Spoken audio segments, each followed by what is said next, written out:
On this episode of Simple Talk, I'm going to be featuring the second half of the dynamic duo, Jay on drums. Jason, welcome to the show. So good to have you with us. It's very nice to be here, Minol. Thank you. Right. Tell us about your journey to Sri Lanka. And you were telling me that this is the second time. My third time. Oh, okay. Yes. So, Third time.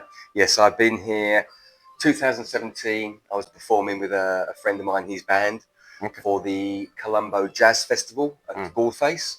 And that was an amazing experience. Although the skies dropped an ocean of water on the stage, and many of the instruments got wet. So our band ended up playing at the beginning of the evening whilst they rescued the stage. So it was a wonderful experience, very magical, very welcomed, and I couldn't wait to come back. But obviously, the whole world had the COVID experience. But was here last year for 2 weeks, and we're here for nearly 3 weeks this year, and it's just an honour and a pleasure to be here. It's a very wonderful place to be, Sri Lanka. So you were telling me a very exciting story off the record. So now this is the time that we're going to reveal. We're on the record. On record.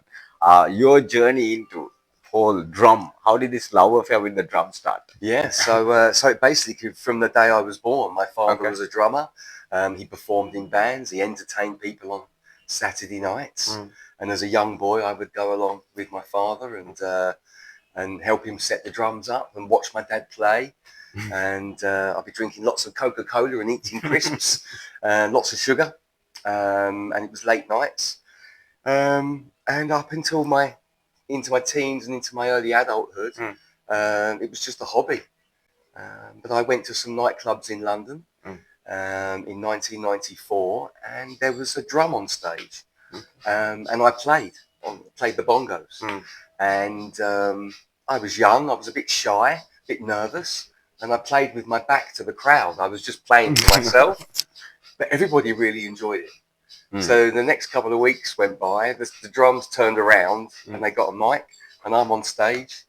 And then a few months later, I bought my own bongos and congas and started playing. And then some people heard about it. I got a phone call from the Ministry of Sound, one of the big super clubs on the planet. And they asked me to play drums with their DJs and go on tour. So all of a sudden I end up in Turkey and all over England, the UK, Scotland, and had some other events take place and working at the Ministry of Sound itself.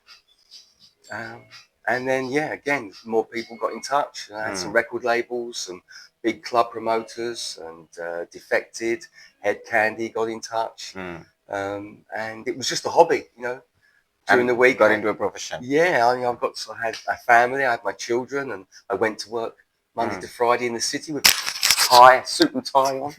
And at the weekends when I wasn't with my children, I'd play drums. But how was this Sri Lankan response for your drumming on the 31st night? Yeah, I think it goes down very well. It's a very unique style that I bring to the dance floor. I've absorbed throughout my life all the different types of drumming. So Western, Eastern, the Latin, and African, obviously, and I just literally listen to the music. I look at the energy in the room, and I decide literally intuitively how to play. So I start off with a really small groove, very down tempo. I sit with the song, complementing the song. And then as I feel the energy changing, I start to add my own style, my own flair. And sometimes I decide, right, it's time. And then I'll just bring in all the cowbell and the stick work and stuff, and it just lifts the energy in the room. And obviously I work with a DJ on that, where the DJ's playing the music. We have a little nod and there's a little wink, and we go, it's time for them to dance, and we just up the energy. Sri Lanka have a very own unique traditional drums. Have you had the chance to check it out? I have been honoured with that. So I've met, obviously, with the Cinnamon Hotel group, there are always wonderful weddings taking place. And I've seen some of the drummers and doing their ceremonies, which is beautiful. But last year up at Citadel Kandy, Cinnamon Citadel in Kandy, we were honoured to go and see a traditional dance group. So they had all the traditional Sri Lankan clothing and the drums and the little bells and the ladies and the men there danced and performed. It was something very special. And I took a little bit away from that as well. So some good rhythms were there.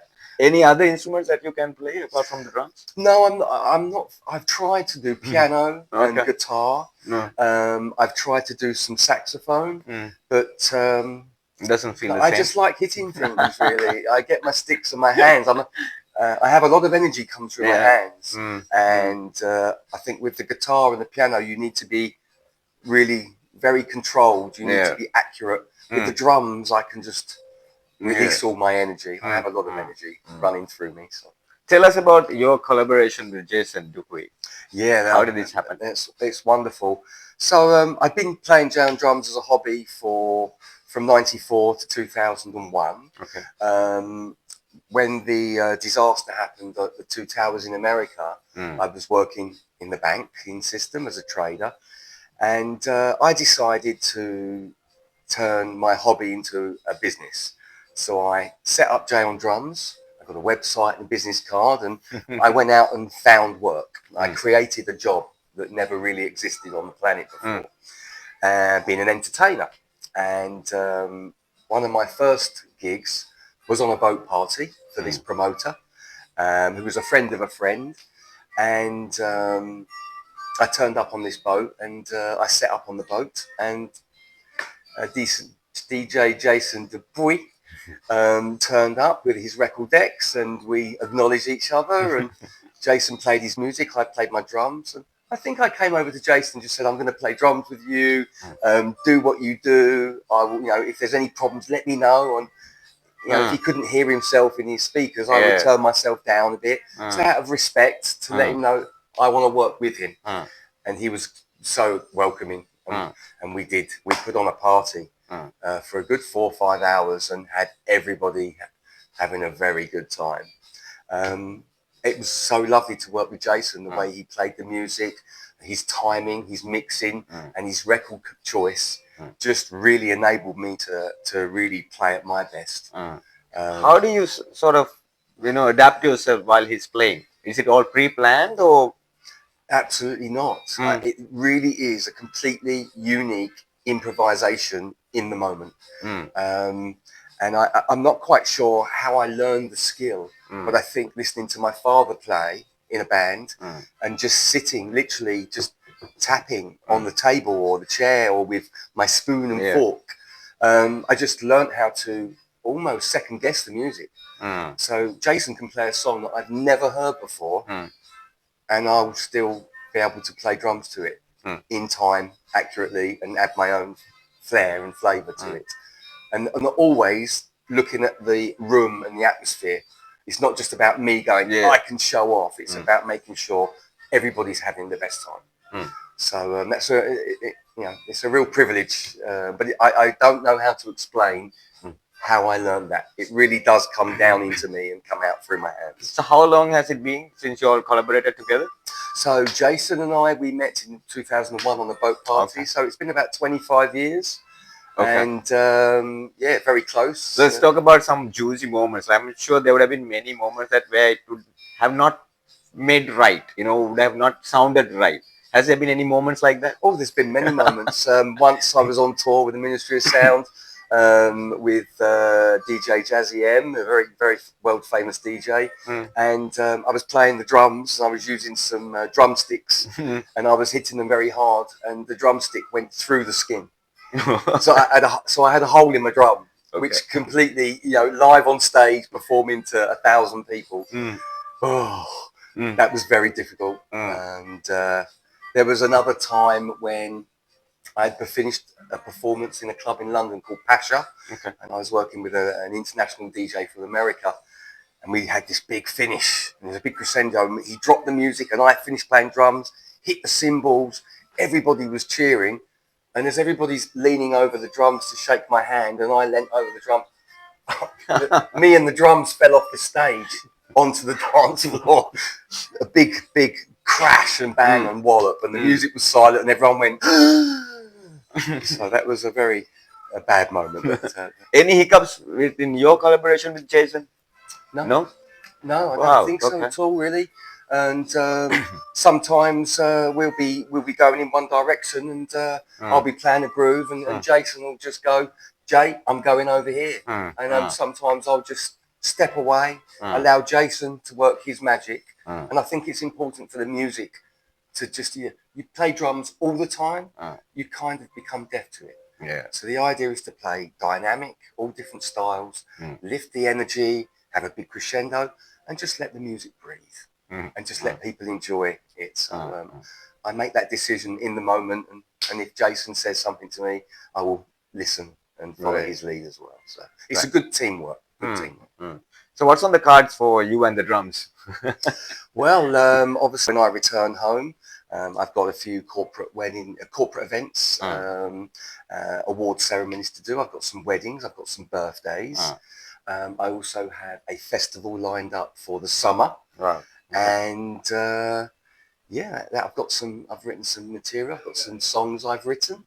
So I may get in the studio and try and produce some music myself. Any last words that you want to mention about the hotel and your stay here in Cinnamon Grand? It's such a blessing to be with Cinnamon Hotel Group, and every hotel we've stayed in, I think it's been 6 now over the last 2 years. We've been on tour around Sri Lanka. Everyone gives 100%. You're welcome. It's a lovely experience, and I'm very grateful to everybody who's made our time here so good. Thank you. Right. Let's wrap things up. You guys have any Facebook pages? Yes. Individual pages? Or yes, I am at Jay on Drums. Yeah. That's JAYONDRUMS. So you can follow them, learn. If you want to have any interest in learning drums, well, there you go. You Absolutely, can ask him about it as well. we do hope to come back again, and so please do keep an eye out for us when we return to Sri Lanka. We hope many times more. It's a wonderful, wonderful country, and thank you. Thank you so much. Wonderful having you with us. Go well. Fantastic. All the best. You Have a great year. Thank you.